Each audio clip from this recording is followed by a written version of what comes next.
Hello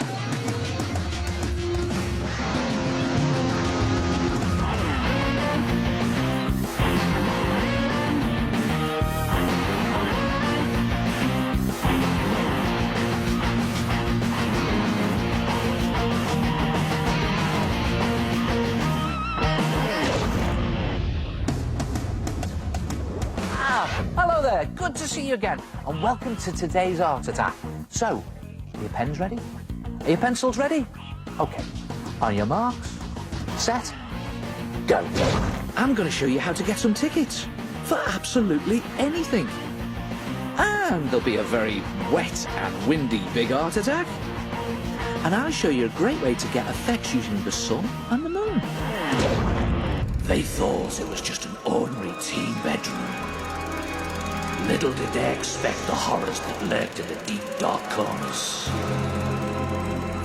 It was only when an unsuspecting mother came in to empty the bin, the true horror of what lurked within was suddenly revealed. Bin Bog Monster. Got ya. Good, isn't he? And he really looks as if he's clawing his way out of your waste paper bin. And he's so simple to make in 4 easy parts. A 4-part attack.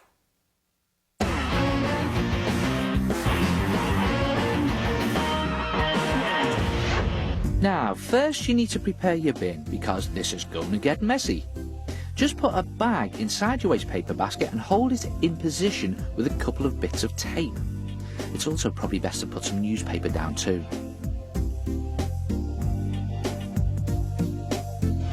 So now you're ready to make your monster, and to do this you're going to need some newspaper. Just start by scrunching up a ball of newspaper about the size of a small apple, and this will be for your monster's head. Then scrunch up a sort of, well, it's a pear shape, isn't it, for a kind of body, and tape them together. Now I've already used lots of tape on these shapes to keep them in shape. And when you've taped them together, make 3 sausages for fingers and tape them together for a claw. Again, plenty of tape on there. And make 2 claws in this way. Then position them on the side of your monster's body. So one up there by a sort of shoulder and tape it on.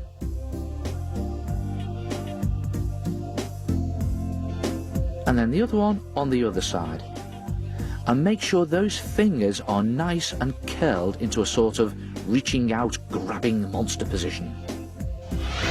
So, that's your basic bin bog monster, and your monster should now balance happily on the edge of your bin. Now, he doesn't look very slimy at the moment, does he? So now you need to make the mixture that makes his gooey skin. Okay, to get slimy, mix together 1 part water, and then 3 parts sand, so that's 1, 2, 3 parts sand, and 1 part PVA glue. I'll just put them all in a beaker to measure them here. Now the whole thing needs to be a thick but runny consistency. So stir the whole thing up, and don't forget it's a good idea to put some newspaper down for this. And the idea is to spoon some of the mixture into a plastic bag. Now you may need to get someone to help you with this, it can be a bit tricky. Pick the bag up and just squeeze it all down into one corner, then very carefully snip off one corner to make a sort of piping bag, not too much, just the end. And then the idea is to drip the mixture all over your monster to give a gooey, slimy effect. Now keep it moving to make a sort of worm cast effect like this. You know how you see on the beach those worm casts, see that? Now you have to do a section at a time and wait a while for it to set before adding more. This is because if it gets too heavy, the sand might just slip off. And you can build up blobs for the eyes and also for a bottom lip. And when you've covered the whole monster, leave him to dry overnight and he'll look something like this. And when you've peeled him away from the bag, he's gone rock hard and he's now ready to paint. Paint your monster a nice slime green. Just slop it on all over. And you can streak in darker and lighter shades. You could even add in some yellow, just to pick out some highlights and streaks. And then use a thin brush and add on some eyes. And when you finish painting him and he's dry, brush on a layer of PVA glue, because when that dries, the glue goes clear and shiny and really adds to the slimy effect. And when you've made him, hook him over the side of your waste paper bin and he looks as if he's crawling out of the deep, dark depths of your bin. In fact, you never know what other horrible, smelly places they can crawl out of, like your laundry basket, feeding on the horrors that lurk within, or even tiny ones crawling out of your smelly old trainer. Nasty, but cute. Try it yourself, bin bog monsters.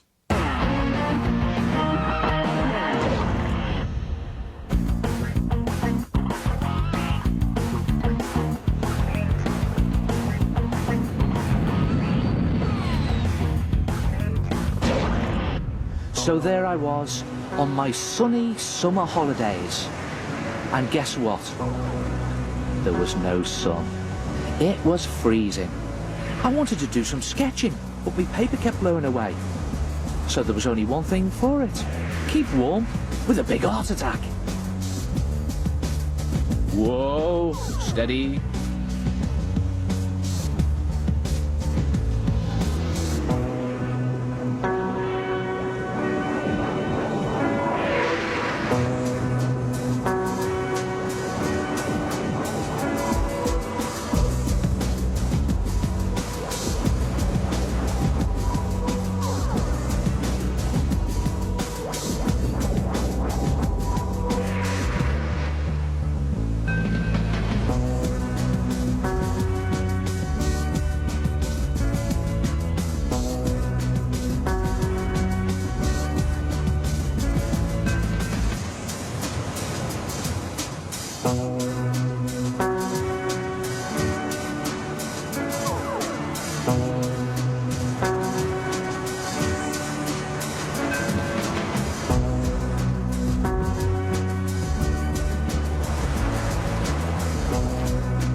Here's a great way to create a really atmospheric picture. But first, you need a sun or a moon. Now you can paint a fiery yellow sun setting against a red sky, or a silvery white moon against a dark night sky, or you could cut your sun or moon out of paper or card. Now it's entirely up to you. Paint your sun or moon or cut it out of card, but either way you need a nice bright circle that almost fills your paper. Now a good way to get a big circle is to draw around a plate. You can then paint the sky around it, or you can cut it out and glue it to your sky. And there it is, an atmospheric sky, a lovely fiery sun against a moody red sky. Yeah, but it's not very clever, is it? Don't worry, we've only just started. The idea is to draw a silhouette of anything you like across the sky. So, okay, here goes. Now I'm using black felt pen for my silhouette. You can paint it if you like, paint it black. And just send your silhouette out right the way across the sun or the moon. Out it goes all the way across your picture. And then just fill it all in black. After all, it is a silhouette. Black everywhere. And look at the way the sun frames your silhouettes. And see if you can guess what this is.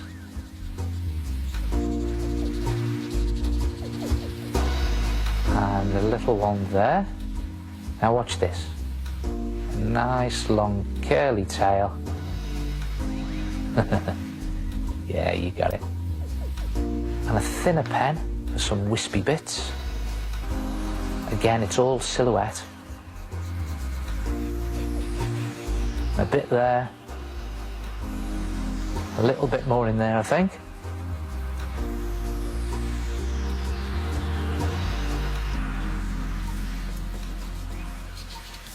And there it is, a fantastic picture of a family of monkeys silhouetted against the setting sun. Good effect, isn't it? And you can try lots of different types of sun and moon silhouettes, like different coloured suns and skies. And you can even try a moonlight silhouette picture. You could draw your silhouette first onto black card and cut it out. Oh, I think that looks really romantic. Or even, how about just doing a painting using the sun and moon silhouette technique? I think a sun or moon really frame a silhouette brilliantly. Try yourself a sun or moon silhouette picture. Do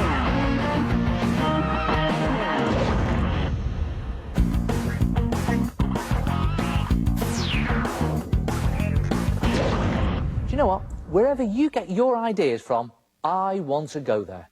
In fact, I want to go there on holiday, because your ideas are fantastic. Keep sending them in, and I'll keep putting them in the Art Attack gallery.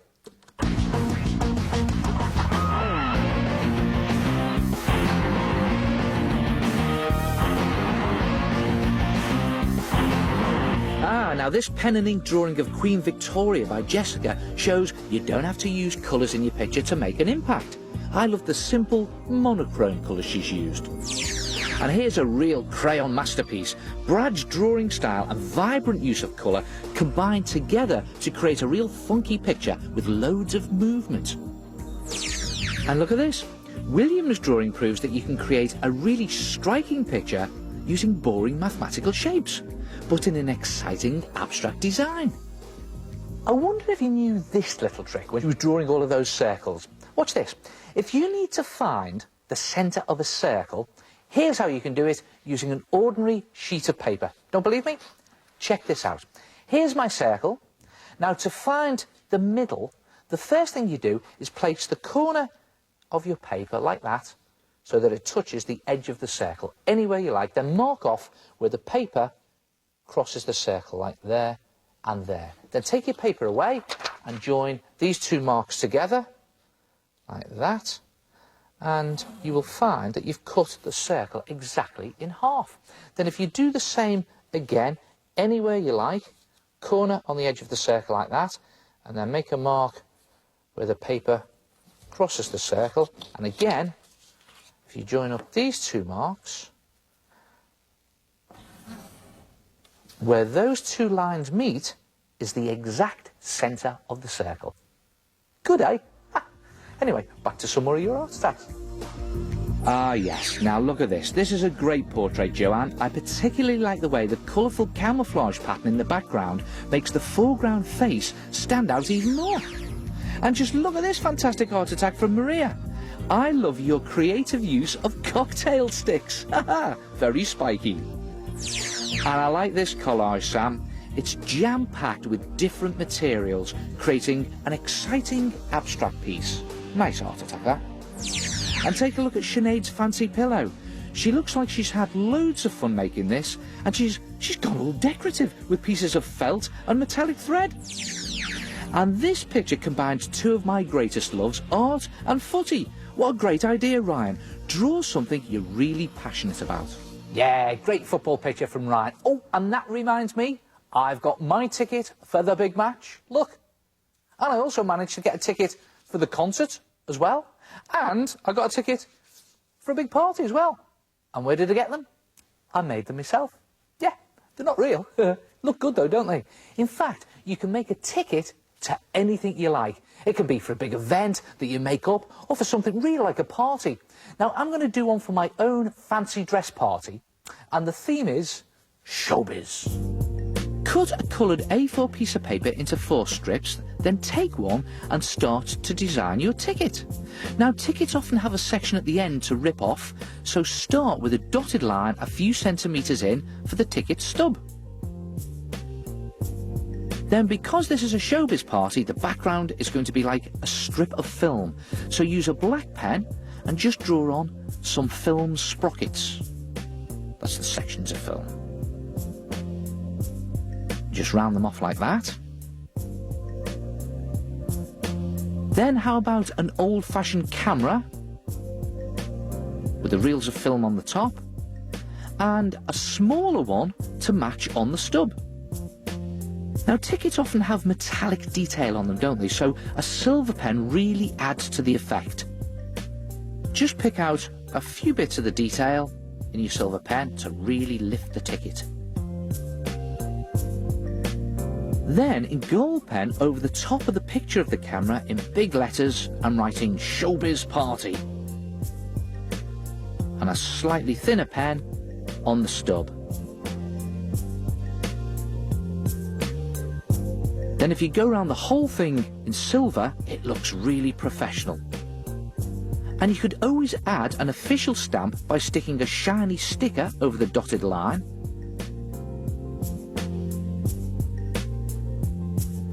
And you could even dip a circle of cardboard into some metallic paint and use it to print with instead. And there it is, another official stamp. Then place a scrap of cardboard under your ticket and using a compass or sharp pencil make small holes along the dotted line. Now be careful when you're doing this. Now it's easy to tear the ticket stub off.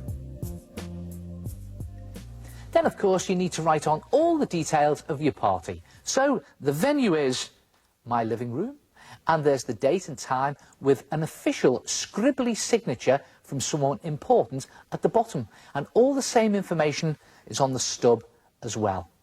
Then make some more to look the same on the other strips of paper. Look at that. Or you can scan one into your computer and print them off. Good, aren't they? And you can make tickets for any event you like, for a real party. How's about this one? This is a pool party. See that?